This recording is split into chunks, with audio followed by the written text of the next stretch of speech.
Welcome to Pinnacle online coaching classes. हम कर रहे हैं SSC CGL tier 1 paper code है हमारा 912 और मैं आपके साथ कर रही हूँ इंग्लिश का सेक्शन।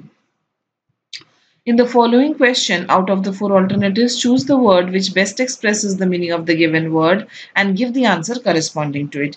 यहाँ पर आपको बताना है इस दिए हुए शब्द का सिनोनिम। हमारा शब्द है रिसेप्टिकल, RECEPTACLE, रिसेप्टिकल। और रिसेप्टिकल क्या होता है? ये एक हॉलो ऑब्जेक्ट होता है जिसके अंदर कुछ डाला जा सके। ठीक है, इसको हम ये कहते हैं रिसेप्टिकल। अब इसका सिनोनिम है कंटेनर। कंटेनर भी कुछ होल्ड करने के लिए होता है, तो ये इसका सिनोनिम है। आंसर होगा हमारा सी। कंपार्टमेंट क्या होता है? सेपरेट सेक्शन होते हैं, पार्ट्स होते हैं स्ट्रक्चर में या कंटेनर में। होल क्या होता है? होल एक छेद होता है, HOLE। और फनल, फनल तो जरूर आपने देखा होगा, इस तरह का होता है, केरोसिन वगैरह डालने के लिए यूज किया जाता है। तो 76 का आंसर होगा सी।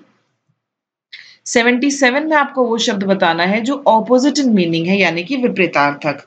वैनिटी, वैनिटी का मतलब होता है एक्सेसिव प्राइड, बहुत ज्यादा घमंड।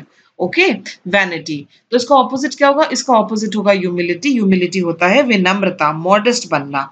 ये इसका आंसर है। Answer D. लव, प्रेम, करेज, हिम्मत, प्राइड, गुरूर या फक्र। Question number 77, D is the answer. अब यहाँ पर आपको शब्द दिया गया है एक्विजिशन। एक्विजिशन का मतलब होता है एक्वायर करना, और एक्विजिशन की 4 स्पेलिंग्स दी गई है। हमें बताना है कौन सी राइट स्पेलिंग है। क्वेश्चन नंबर 78, ये है हमारी right spelling. ACQUISITION, acquisition. Question number 78, answer होगा सी, acquisition.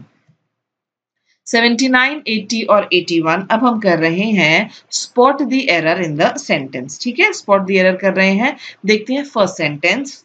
If you permit me to speak the truth, I shall state without hesitation that you have done a mistake. Okay, अब mistake के साथ done प्रयोग जो किया गया है ये गलत है।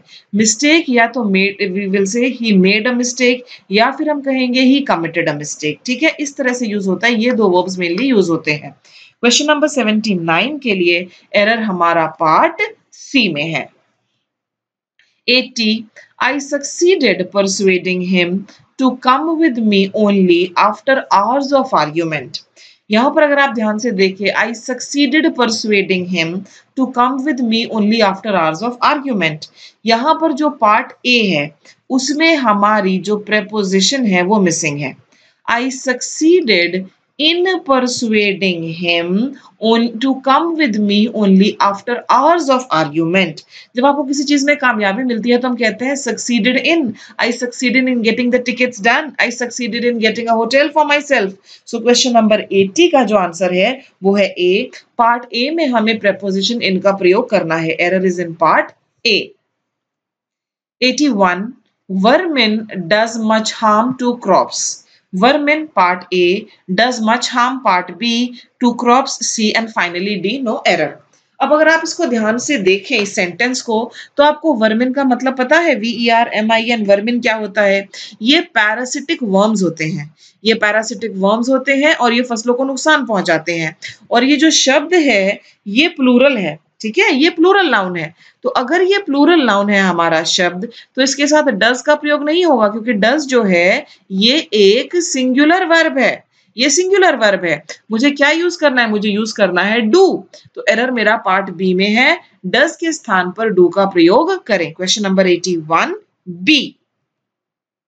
82, 83 और 84 अब हम कर रहे हैं fill in the blanks. Light is dash than sound. Light is dash than sound. Light is faster than sound, more faster, sounder या lighter। ये हमारे 4 ऑप्शंस हैं। अब यहाँ पर तुलना हो रही है लाइट की और साउंड की। कंपैरेटिव डिग्री हमको इस्तेमाल करनी पड़ेगी। ये वाला ऑप्शन भी रिजेक्ट हो जाता है क्योंकि हमने मोर फास्टर यूज किया है। मोर फास्टर होने का मतलब क्या हुआ? हमने डबल कंपैरेटिव्स कर दिए, राइट? डबल कंपैरेटिव्स हो गए तो ये हमें रिजेक्ट करना पड़ेगा, ये नहीं हो सकता। अब light is sounder than sound या light is lighter than sound, ये नहीं हो सकता क्योंकि इस कॉन्टेक्स्ट में ठीक नहीं लग रहा है। तो 82 का आंसर होगा A, light is faster than sound. 82 A. 83, the man dash for the purpose never did what was expected of him। The man supplied for the purpose, the man favoured for the purpose, employed या cited. Question number 83। अब 83 के लिए हमारा answer होगा the man employed for the purpose. Employ करने का मतलब ही क्या होता है? किसी को काम पर रखना। साइट करने का मतलब होता है उदाहरण देना। तो क्वेश्चन नंबर 83 के लिए the man employed for the purpose never did what was expected of him. Answer होगा हमारा सी। Question 84. There was a serious dash between the two brothers. Serious क्या? Altercation, alteration, aberration या alteration. ठीक है। Question number 84। सबसे पहले तो answer बताती हूँ आपका ऑल्टरकेशन। ALTERCATION। इसका मतलब क्या होता है? इसका मतलब होता है बहस हो जाना, आर्ग्यूमेंट। इसका मतलब स्क्वॉबल होता है, स्क्वॉबल का मतलब लड़ाई होता है। तो जब बहस वगैरह हो जाए तो हम ये यूज करते हैं ऑल्टरकेशन, और ये इसका आंसर भी है। ऑल्ट्रेशन क्या होता है? ऑल्ट्रेशन होता है change.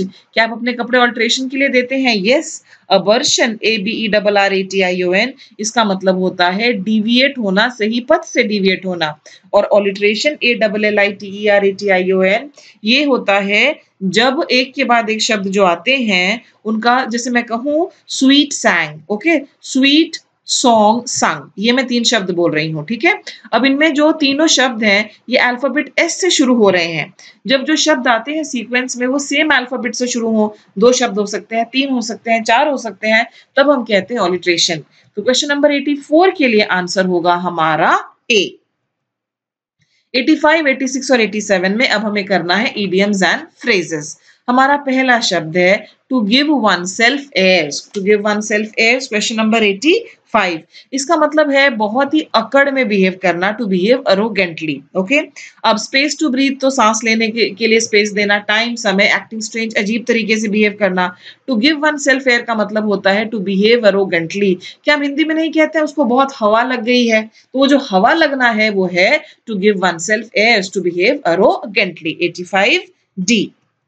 86 at a stone's throw. At a stone's throw का मतलब क्या होता है? क्वेश्चन नंबर 86, इसका मतलब होता है at a short distance. Question number 86 answer होगा A. 87 bone of contention. Bone of contention का मतलब होता है विवाद का कारण। आपने सुना होगा Apple of Discord. Apple of Discord का मतलब भी होता है विवाद का कारण। क्वेश्चन नंबर 87 हमारा आंसर है कॉज ऑफ क्वारल। 87 के लिए आंसर होगा हमारा C. What is the cause of the quarrel? 87 C. 88, 89 और 90 अब मैं कर रही हूं वन वर्ड सब्सटीट्यूशन, ओके। अब हम करेंगे वन वर्ड सब्सटीट्यूशन और शुरुआत करते हैं पहले वाले से। अ person who has lost the protection of the law. A person who has lost the protection of the law को हम क्या कहेंगे? आउटलॉ, इमिग्रेंट, आउटकास्ट या ऑर्फन। क्वेश्चन नंबर 88 उसको हम कहेंगे आउटलॉ, ओके। ये आंसर है। इमिग्रेंट कौन होता है? इमिग्रेंट एक ऐसा व्यक्ति होता है जो अपनी कंट्री छोड़कर परमानेंटली किसी दूसरे देश में जाकर बस जाए। A person who comes to live permanently in a foreign country. Outcast, outcast होता है एक ऐसा व्यक्ति जिसको समाज से बाहर कर दिया गया है, जिसको हम बहिष्कृत कहते हैं। और ऑर्फन होता है अनाथ, अनाथ जिसके माता पिता ना हो। तो 88 का आंसर होगा ए। 89 falsification of the documents. Documents का फॉल्सिफिकेशन करना, जीरोक्सिंग, फॉर्जरी, लैमिनेटिंग या कॉपिंग। जीरोक्स तो आपको पता है किसी की हूबहू कॉपी करना, फोटोकॉपी, राइट। और ये नोट्स की, बुक्स उन सब की होती है फोटोकॉपी। फॉर्जरी होता है धोखाधड़ी, इसमें हम किसी डॉक्यूमेंट को इमिटेट करते हैं। सिग्नेचर, बैंक नोट वगैरह को करते हैं तो बी। लैमिनेटिंग, लैमिनेटिंग होता है पतली सी प्लास्टिक चढ़ाना किसी चीज के ऊपर उसकी प्रोटेक्शन के लिए। और कॉपिंग होता है नकल। तो क्वेश्चन नंबर 89 के लिए आंसर होगा B. 90 to make atonement for one's sins. अपने किसी ने जो सिन किए हैं, जो पाप किए हैं, उसका पश्चाताप करना, ठीक है। वर्ड नंबर, क्वेश्चन नंबर 90 है ये। To make atonement for one's sins. और हमारे ऑप्शंस क्या क्या है इसमें? हमारे ऑप्शंस जो है वो है एक्सपिएट, EXPIATE, फिर है रिनाउंस, त्यागना, रेमोन्स्ट्रेट, रेमोन्स्ट्रेट होता है डांटना, और recant. To make atonement for one's sins, question number 90 A होगा एक्सपिएट, ओके। रिनाउंस होता है त्यागना, रेमोन्स्ट्रेट होता है एडमोनिश, डांटना, और रिकैंट होता है to say that one no longer holds the opinion और बिलीफ, किसी चीज पर जो पहले आपकी ओपिनियन वगैरह थी उसको त्यागना। तो क्वेश्चन नंबर 90 आंसर होगा ए। 91 से 95 अब हम कर रहे हैं सेंटेंस इंप्रूवमेंट। ओके, अब हम कर रहे हैं सेंटेंस इंप्रूवमेंट। देखते हैं हमारा फर्स्ट वाला क्या है, 91 to 95। The boys absented themselves for 2 days। Question number 91। अब यहां पर ये जो शब्द है absent, ये कैसे यूज किया है? वर्ड हमारा absent है, अगर हम इसको पास्ट में यूज करें तो हम इसको absented और absented ये इसके 3 फॉर्म्स होंगे। ये एक वर्ब के रूप में प्रयोग हुआ है। जब भी ये शब्द absent एक वर्ब के रूप में प्रयोग होगा, इसके बाद रिफ्लेक्सिव प्रोनाउन का प्रयोग होगा। आप ये बात याद रखेंगे। रिफ्लेक्सिव प्रोनाउन क्या होता है? रिफ्लेक्सिव प्रोनाउन एक ऐसा शब्द होता है जिसके अंत में सेल्फ या सेल्व्स लगा होगा। themselves, ourselves, myself, okay, himself, ये सभी रिफ्लेक्सिव प्रोनाउन है। यहां पर इसमें रिफ्लेक्सिव प्रोनाउन नहीं है, इसमें भी रिफ्लेक्सिव प्रोनाउन नहीं है, इसमें भी नहीं है। मोरओवर सेंटेंस जो है एक्टिव वॉइस में और ये वाला सेंटेंस पैसिव वॉइस में है। तो question number 91 D, no improvement. 91 D. 92 my mother insists on setting up something for charity। ठीक है, और ये जो अप है हाईलाइटेड है। अब यहां पर होगा setting aside. Okay, setting aside. और सेटिंग असाइड का मतलब क्या होता है? सेटिंग असाइड का मतलब होता है कुछ भविष्य के लिए, फ्यूचर के लिए स्टोर करके रखना। To keep in store for the future. My mother insists on setting aside something for charity. Question number 92 C. 93 he began on a new business venture। he began on a new business venture। अब यहां पर embarked होता है शुरुआत करना। Begin नहीं हो सकता क्योंकि सेंटेंस हमारा सिंपल पास्ट टेंस में है। he opened on a new business venture, ये दोनों इनकरेक्ट हैं। क्वेश्चन नंबर 93 के लिए एम्बार्क होगा। और जब हम यूज करते हैं एम्बार्क ऑन या एम्बार्क अपॉन, इसका मतलब क्या होता है? इसका मतलब होता है किसी नई शुरुआत की पहल करना। तो 93 के लिए आंसर होगा A. 94 I have to say them the truth. 94 में I have to tell them the truth. Say के बाद आप यहां पर ऑब्जेक्ट नहीं लाते हैं। क्वेश्चन नंबर 94 के लिए हमारा आंसर होगा ए, tell. 95 the SSB will interview the candidate between 11 a.m. and 3 p.m. Question number 95 it's correct, इसमें कोई गड़बड़ नहीं है। आंसर है हमारा नो इम्प्रूवमेंट। 96 से 100 तक अब हम कर रहे हैं कॉम्प्रीहेंशन। ठीक है, मैं आपके लिए एक पैसेज पढ़ूंगी कॉम्प्रीहेंशन का और उसके बाद जो 5 क्वेश्चंस दिए गए हैं वो करने वाली हूं। Settled life and cultivation gave man leisure. जब इंसान सेटल्ड लाइफ जीने लगा, एक जगह सेटल होने लगा, ठीक है, वो कल्टीवेशन करने लगा, फसलें उगाने लगा, तो इससे आदमी के पास खाली समय बचा। It gave man leisure. He had no longer to always think of getting food। इससे पहले क्या होता था? हमेशा उसके दिमाग में रहता था कि खाने का बंदोबस्त करना है, खाने का जुगाड़ करना है। अब क्योंकि उसने कल्टीवेशन स्टार्ट कर दी तो अब उसको खाने के बारे में नहीं सोचना था ज्यादा।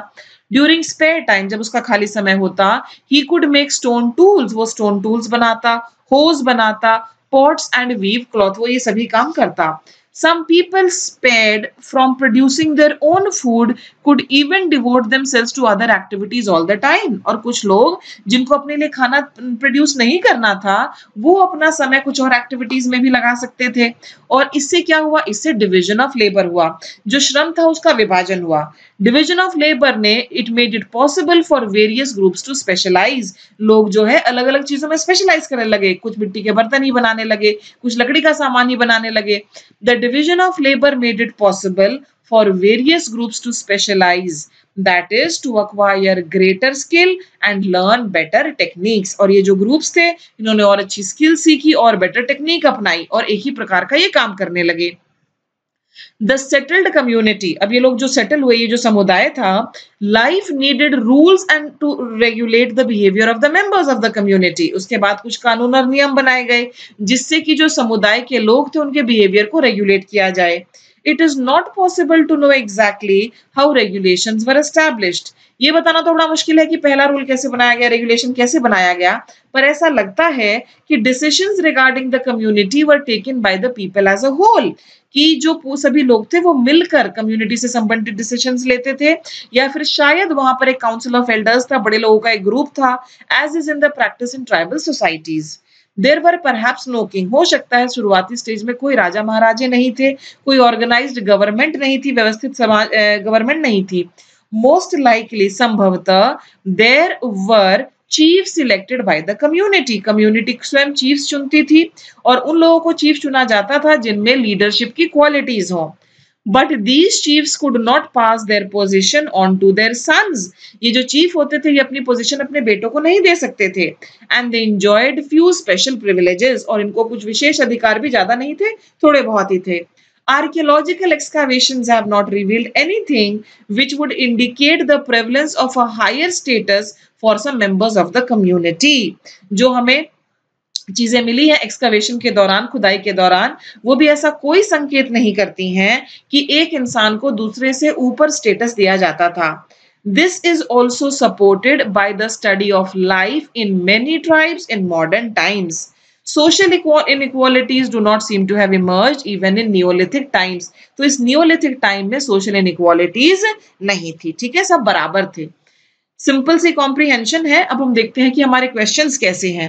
What did man do in his spare time, खाली समय में आदमी क्या करता था, ये रहा आपका आंसर, ठीक है। ये वाली जो लाइन है अब आप ध्यान से देखिए, इसमें आंसर है during spare time he would make stone tools, hoes, pots and weave cloth. इतना चाहिए आपको, सिर्फ ये line. What did he do? He made stone tools. Yes. He made hoes and pots. Yes.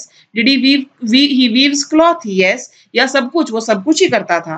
तो क्वेश्चन नंबर 96 आंसर होगा D. 97 in the passage division of labour means, division of labour का क्या मतलब है? इसका मतलब है specialisation to acquire greater skills, learning arithmetic, working in groups या working from homes. Question number 97 answer है A, specialisation to acquire greater skills, 97 A. 98 to which period do the neolithic times refer, देखिए clearly यहाँ पर कहा गया है कि he could make stone tools, हम उस समय की बात कर रहे हैं। तो न्यूलिथिक एज, पैलियोलिथिक एज, अगर आपको हिस्ट्री का थोड़ा भी नॉलेज है तो ये सारा स्टोन एज से रिलेटेड है, ठीक है। ये रेफर करता है आपके later part of stone age को। क्वेश्चन नंबर 98 मेरा आंसर है ए। 99 पर चलते हैं। Chiefs were elected by the community for their, chiefs को कम्युनिटी क्यों इलेक्ट करती थी? Chiefs were elected for their qualities of leadership, देखिए यहां पर दिया है most likely there were chiefs elected by the community for their qualities of leadership, ये एक लाइन। क्वेश्चन नंबर 99 आंसर होगा हमारा B, 99 B. Next question, question number 100, ये लास्ट क्वेश्चन है इस पेपर के लिए। Okay, the meaning of privileges, privilege का क्या मतलब है? यहाँ पर देखिए दिया हुआ है आपको कि जो किंग्स थे उनको भी कोई स्पेशल प्रिविलेज नहीं थी, but these chiefs could not pass their position on to their sons and they enjoyed few special privileges, उनको केवल कुछ ही स्पेशल राइट्स वगैरह थे। तो ये प्रिविलेजेस का मतलब होता है benefits. Question number 100, my answer is going to be C. और अभी मैंने आपके साथ किया पेपर कोड 912 का इंग्लिश का सेक्शन हिंदी मीडियम में। बहुत ही सिंपल सा पेपर था ये, बहुत ज्यादा मुश्किल नहीं था। तो I wish you all the best. Thank you for watching. Bye bye.